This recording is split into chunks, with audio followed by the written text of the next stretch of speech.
बहुत साल हो गए। Watching TV is a near sheer wastage of time. It is true. TV देखना वेस्टेज ऑफ टाइम है, अखबार पढ़ना वेस्टेज ऑफ टाइम है मेरी नज़र में। हो सकता है कोई और टीचर कुछ और कहते हो, मेरी नज़र में वेस्टेज ऑफ टाइम है।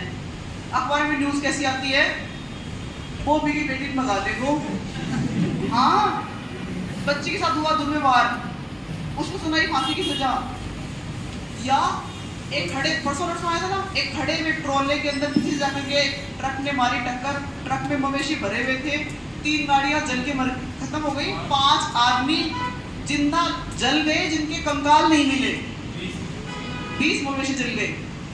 दुख की बात है, मैं ये नहीं कहता, लेकिन क्या वो आपकी परीक्षा में आएगा कि ऐसा घटनाक्रम किस दिवस को हुआ था? It is not a GK question.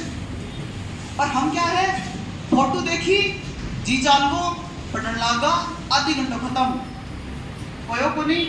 फिर जब आपने कोई अननेसेसरी इंफॉर्मेशन दिमाग में डाल ली है बेटा, तो कूदे के अंदर कहना बताऊं, कहना बताऊं, कहना बताऊं, बाहर निकलूं, बाहर निकलूं, बाहर निकलूं। और तुमको हो नहीं सकती, बाहर निकले किसको बोलोगे? सबसे पहले अरे देखो पता है आज अखबार में ऐसा आया है, फोन करो मम्मी, मम्मी आज अखबार में दूध में आया वो कांड हो, तो तारे दिमाग में टेंशन थी, पकड़ के मम्मी के दिमाग में इंजेक्शन लगा के दे दो। इट इज प्रैक्टिकल बेटा। You are not suppose to read anything which is not relevant for your exam. आज के दिन में कोई फोन में ग्राउंड यू बताओ ना कि मामा का बात आ रहे हैं, तो कहते मामा ने कहते आगले बात में पिला, आज सुन पिला। Absolutely correct. कोई भी ऐसी बात जो चाय की थड़ी पे भी आपको सुनाई देती है और जो आपके एग्जाम के सिलेबस से बाहर की है, कहां ही नहीं जाने चाहिए उधर। अननेसेसरी गार्बेज मत इकट्ठा करो दिमाग के अंदर, क्योंकि गार्बेज इकट्ठा करना आसान है, उसको बाहर निकालना बहुत मुश्किल है।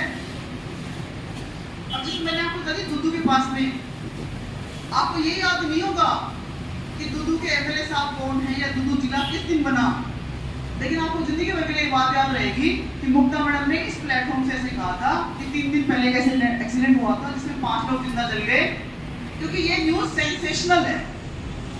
Don't read any information which is not relevant, don't look at any picture which is not relevant. आपका हर एक कदम, आपका हर एक कार्य सिर्फ और सिर्फ आपके एग्जाम के सिलेबस के ओरिएंटेशन में होना चाहिए, तभी पास हो सकते हो। वरना हर साल 10 लाख बच्चे परीक्षा देते हैं, 5,000 कांस्टेबल की भर्तियां आती हैं, तो वो जो 9,95,000 बच्चे हैं उनके सपने जो है खत्म हो जाते हैं और उनके खुद के कर्मों का खत्म होते हैं। मैं साफ कह रही हूँ, आपके साथ जो कुछ भी हो रहा है उसके लिए आप स्वयं उत्तरदायी हैं और कोई नहीं है। कोई यूँ बोल दे कि मैडम कल से मन शाम के आकर के मेरा 1 घंटा खराब करेगा, एलियो मेरा परीक्षा में सिलेक्शन खुली हो। कई लोग बोलते ना मैं तो पढ़ रहा हूँ, तू कौन पढ़ रही हो? औकात है किसी की जो मुझे पढ़ने नहीं दे। You should be firm to yourself कि भाई कोई बात नहीं, बात होगी, चल बैठो अब मैं पढ़ूंगा। पर ना मेरी बात आप टेस्ट आ रहे हो, जरा ते पढ़ रहे आप बात कर रहे हैं मेरे साथ, फिर दोस्त भी कैसे को पढ़ती हो? यहाँ किसके लिए आए हो? खुद के लिए। जो भी आपकी सफलता में बाधक है उसको बाहर निकालिए और स्पष्ट कहिए। उसके पीछे से क्यों कहते हो? उसके मुंह पे कहो अरे यार तू फालतू बात बड़ी रहे, टाइम मत खराब कर दो। कहना सीखो। यहाँ जो फीस आप जमा करवा रहे हो वो आपके माँ बाप की बहुत गहरी गाढ़ी कमाई का है, कमाई से भी ज्यादा बचत का है।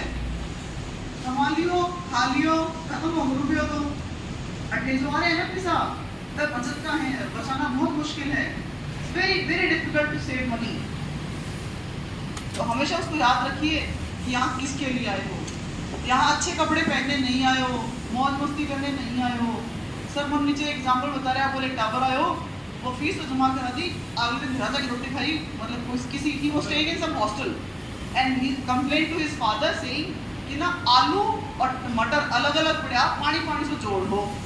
अरे तो भैया सब्जी खाने तक थोड़ी आए हो, सब्जी तो तेरा ग्राम में बनती ही।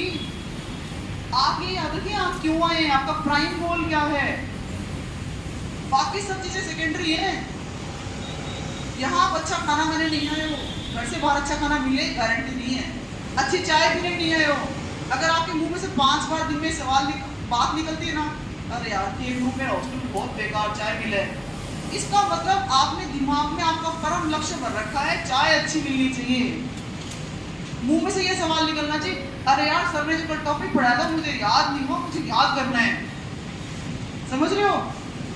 मुंह में से शब्द भी वही निकले जो रिलेवेंट हो, इररिलेवेंट नहीं निकले। किसी की बुराई करना छोड़ दीजिए, उससे आप नेगेटिव होते हैं। आपने कई लोगों को देखा हो गाड़ी में बैठे होते हैं, सामने वाला साइड नहीं देता है, गलत टर्न मारता है, तो गाड़ी में बैठे अपने बच्चों के साथ में हैं और एमसीबीसी गाड़ी निकालते हैं। क्या वो शीशे से बाहर निकलती को सुनी थी? किसको सुनी? उसको खुद को और उसके बच्चों को। और वही आदमी 5 साल बाद में कहता है बेटे मैंने तो कभी तेरे को देखते हुए सुना नहीं, आज से पहले तुमने सीखी कहाँ से? तो तुम तो सिखाई गए हो। तो कहने का मतलब ये है कि जो हमारे मुंह से निकल रहा है वो हमारे साथ घटित हो जाएगा।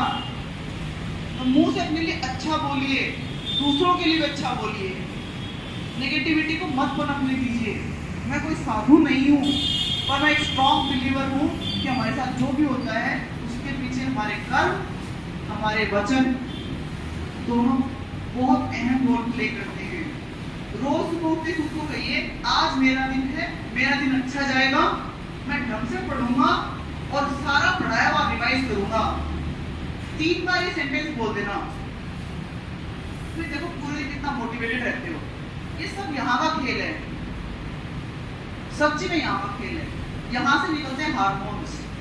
हमारा अब गर्दन से ऊपर का बॉडी है, जहाँ बहुत सारी ग्लैंड्स होती हैं, उसमें से बहुत इंपॉर्टेंट है पिट्यूटरी ग्लैंड। उससे ऐसे हार्मोन्स निकलते हैं जो आपको पॉजिटिव रखते हैं। आप 20 बार खुद को बोल दोगे ना कितनी गर्मी है, आपका सारा कंसंट्रेशन सिर्फ गर्मी की तरफ जाएगा और ऑटोमेटिकली आप अपने आप को बीमार महसूस करना शुरू कर देंगे। आपने कई लोगों को सुना हुआ है कहते हुए कि जिन्होंने अपने कैंसर जैसी बीमारी को भी ठीक कर लिया पॉजिटिव अफर्मेशन से। कई लोगों को सुना हुआ है कहते हुए कि जो दवाई है उससे दुआएं काम करेंगी, आपका एटीट्यूड काम करेगा, वो सच्ची में काम करता है। तो खुद के साथ अच्छा व्यवहार करो सबसे पहले।